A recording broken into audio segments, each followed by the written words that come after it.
South and Central American chicken is almost done. So I will just check it.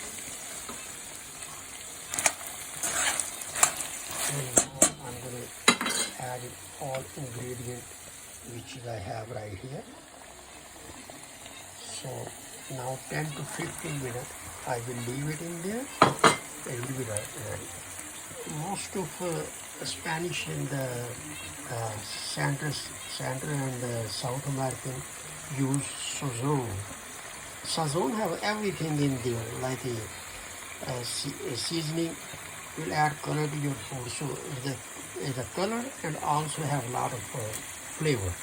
But I have all fresh in there, so I'm not adding that one.